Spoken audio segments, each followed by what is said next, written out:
বাঙালির যে কোনো অনুষ্ঠানের প্রাণ হলো কিন্তু শেষ পাতে মিষ্টি। সেটা রসগোল্লা হতে পারে, ফিরনি পায়েস অথবা দই হতে পারে।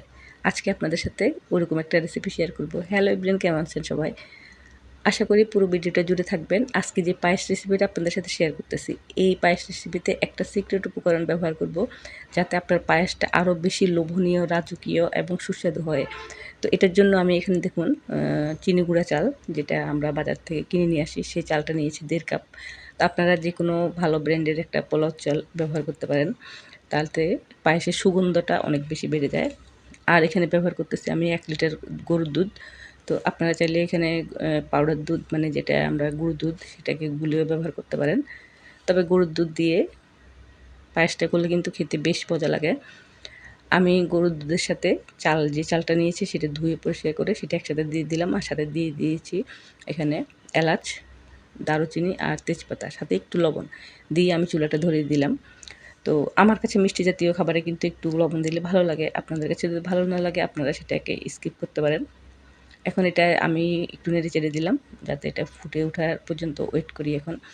আর এটাকে একটু নেড়ে দিতে হবে, না হলে চালটা যেহেতু আমি একসাথে দিয়েছি, চালটা তলায় লেগে যেতে পারে। তো আপনারা চাইলে কিন্তু, আমি যেরকম আস্ত চালটা ব্যবহার করেছি, আপনারা চাইলে কিন্তু চালটাকে একটু ভেঙে ব্যবহার করতে পারেন।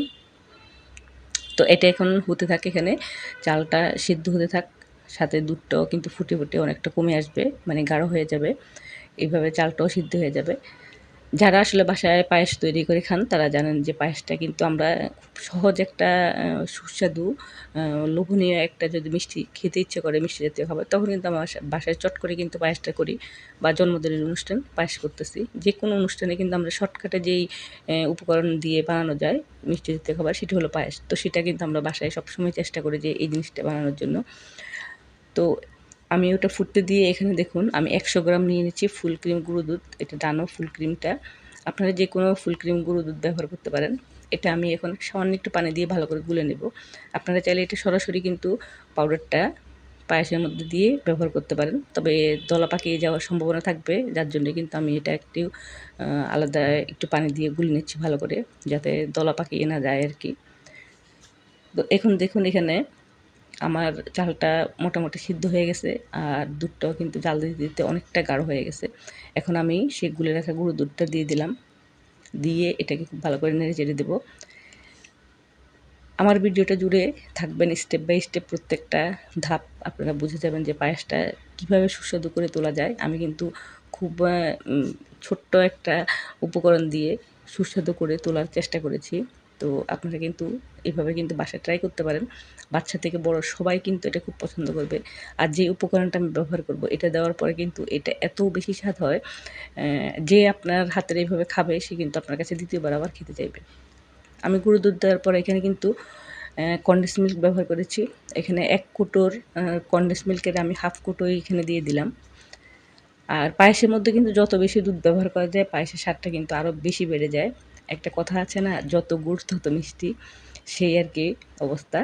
তো কনডেন্স মিল্ক দেওয়াতে কিন্তু আমি এখানে চিনিটা একটু কম ব্যবহার করেছি, হাফ কাপের মতো চিনি দিয়েছি। আপনারা আপনাদের স্বাদ অনুযায়ী কিন্তু মিষ্টিটা ব্যবহার করবেন। এখন আমি একটা ডাল ঘুটনি দিয়ে পায়েসটাকে জাস্ট একটু ঘুরে দিচ্ছি, যাতে আস্তে আস্তে চালগুলো একটু ভেঙে ভেঙে যায়, তাহলে কিন্তু এটা খেতে আরেকটু বেশি ভালো লাগে। তবে এটা চালটা এত বেশি সিদ্ধ হয়েছে যে এটা এমনিতেই গলে যায় চালগুলো। আর পোলাও চাল কিন্তু সিদ্ধ হতে সময় লাগে না, এটা আমরা সবাই জানি। এই জন্য কিন্তু আমি দুধের সাথে দিয়ে ভালো করে এটা সিদ্ধ করে নিয়েছি।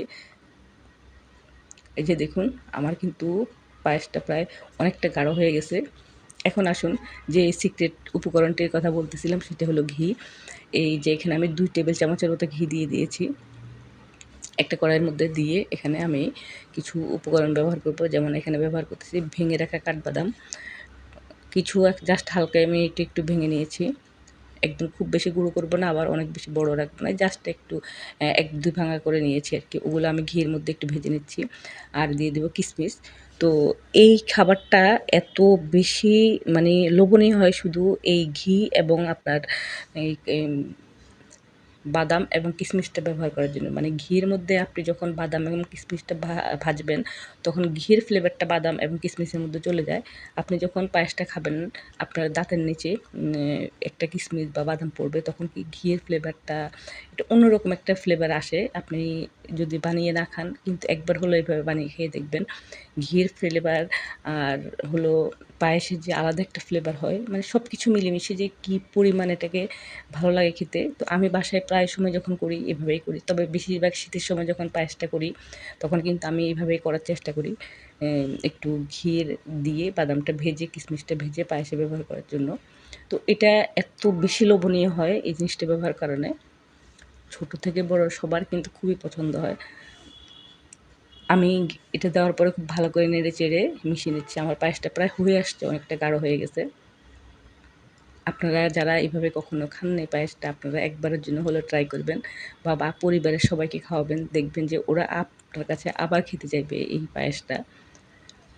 এটার যে ফ্লেভার বের হয়েছে আমি হয়তো আপনাদেরকে সেটা মানে ইয়ে শোনাইতে পারতেছি না, কিন্তু এই জন্য রেসিপিটা শেয়ার করলাম। আপনারা বাসায় এটা বানিয়ে খাবেন। আমার পায়েসটা রেডি হয়ে গেছে। এখন দেখুন আমি আপনাদেরকে পরিবেশন করে দেখাচ্ছি। আমি একটা বলে এটা ট্রান্সফার করে নিচ্ছি। এতে কিন্তু এটা যখন ঠান্ডা হবে উপরে একটা সর পড়ে হলুদ হলুদ কালারের, এত বেশি ভালো লাগে তখন খেতে। আমি মোবাইলে হয়তো আপনাদেরকে ভালো করে দেখাতে পারতেছি না। আমার রেসিপিটা কেমন হলো জানাবেন। আজকে এই পর্যন্ত, সবাই ভালো থাকেন।